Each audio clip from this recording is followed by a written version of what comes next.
നമസ്കാരം. ക്രിസ്മസ് ദിനത്തിൽ വീട്ടിലെത്തി ബി.ജെ.പി. സംസ്ഥാന അധ്യക്ഷൻ കേക്ക് മുറിച്ചതിൽ CPI നേതാവ് VS സുനിൽകുമാർ ഉന്നയിച്ച വിമർശനങ്ങൾക്ക് മറുപടിയുമായി Thrissur mayor MK Varghese.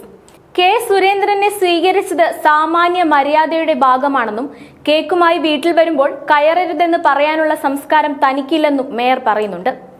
Cake വാങ്ങി എന്ന് കരുതി ഞാൻ ആ പ്രസ്ഥാനത്തിന്റെ കൂടെ പോയി എന്നാണോ അർത്ഥമാക്കേണ്ടത്? അദ്ദേഹത്തിന്റെ ചോദ്യം ഇതായിരുന്നു. ക്രിസ്മസ് ദിനം നമ്മൾ അങ്ങോട്ടും ഇങ്ങോട്ടും സ്നേഹം പങ്കിടും. സ്നേഹം പങ്കിടാൻ വേണ്ടി കേക്കും കൊണ്ട് വീട്ടിലേക്ക് വരുമ്പോൾ നിങ്ങൾ കയറരുത് എന്ന് പറയാനുള്ള സംസ്കാരം എനിക്കില്ല. ഞങ്ങൾ സ്നേഹം പങ്കിടുന്നവരാണ്. അവർ വന്നു, കേക്ക് തന്നു, ഞാൻ ഒരു കേക്ക് അദ്ദേഹത്തിനും കൊടുത്തു. ഇതാണോ തെറ്റ്? സുനിൽകുമാർ MP ആണെങ്കിൽ അദ്ദേഹത്തിന് BJP കേക്ക് കൊടുത്താൽ വാങ്ങില്ലേ? ഒരു കേക്ക് വീട്ടിലേക്ക് ആര് കൊണ്ടുവന്നാലും ഞാൻ വാങ്ങില്ലേ എന്ന് കരുതി ഞാൻ ആ പ്രസ്ഥാനത്തിന്റെ കൂടെ പോയി എന്നാണോ? സുനിൽകുമാർ ഇപ്പോൾ പുറത്താണ് നിൽക്കുന്നത്, അതുകൊണ്ട് എന്തും പറയാം. ഞാൻ ഇടതുപക്ഷത്തിന്റെ ചട്ടക്കൂടിൽ ഒരുമിച്ച് വളരെ സൗഹൃദത്തിൽ ഇവിടെ പുരോഗതിക്ക് വേണ്ടി നിൽക്കുന്നയാളാണ്. അതിനെ ഇല്ലായ്മ ചെയ്യാൻ ഇങ്ങനെ പറയുന്നത് തെറ്റാണ്. ഇടതുപക്ഷത്തിൽ നിൽക്കുന്ന ഒരാളാണ് ഇത് പറയുന്നത്. ഒരിക്കലും പറയാൻ പാടില്ലാത്ത കാര്യം. സുനിൽകുമാറിന് എന്നോട് എന്താണ് ഇത്ര സ്നേഹമെന്ന് മനസ്സിലാകുന്നില്ല. മേയർ എന്ന നിലയിൽ സുനിൽകുമാർ തന്നെ കാണാൻ വന്നിട്ടില്ലെന്നും സ്ഥാനാർത്ഥി എന്ന നിലയിൽ സുരേഷ് ഗോപി വന്നപ്പോൾ ചായ കൊടുത്തത് തെറ്റായിട്ട് തോന്നിയിട്ടില്ലെന്നും MK വർഗീസ് പറയുന്നുണ്ട്.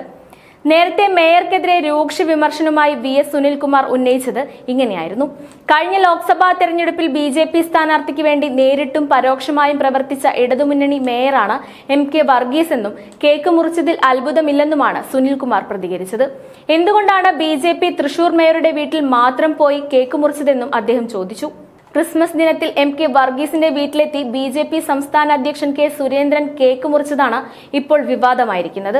ഓരോ ജീവിതവും ഓരോ കഥകളാണ്, വേറിട്ട കഥകളുടെ ഒരു കൂട്ടായ്മ. വേണമെങ്കിൽ നമുക്കതിനെ ഒരു നോവലെന്ന് പേരിടാം. അതുപോലൊരു നോവലല്ലേ നിങ്ങളുടെ ജീവിതവും? എന്താ, ശരിയല്ലേ? നിങ്ങളുടെ അനുഭവങ്ങൾ, കഥകൾ എന്തുമായിക്കൊള്ളട്ടെ, അത് കേൾക്കാൻ DNA ന്യൂസിലൂടെ ഞാൻ എത്തുന്നു. കഥ പോലൊരു ജീവിതം, അതിനായി ഞാൻ നിങ്ങൾക്ക് വേണ്ടി കാത്തിരിക്കുന്നു. നമുക്ക് ഒന്നിച്ച് കാണാം, കുറേ കാര്യങ്ങൾ സംസാരിക്കാം, വേദനകൾ പങ്കിടാം. നിങ്ങളുടെ വിഷയങ്ങൾ, അനുഭവങ്ങൾ അത് ഞങ്ങളെ അറിയിക്കേണ്ട വിലാസം താഴെ കൊടുക്കുന്നു.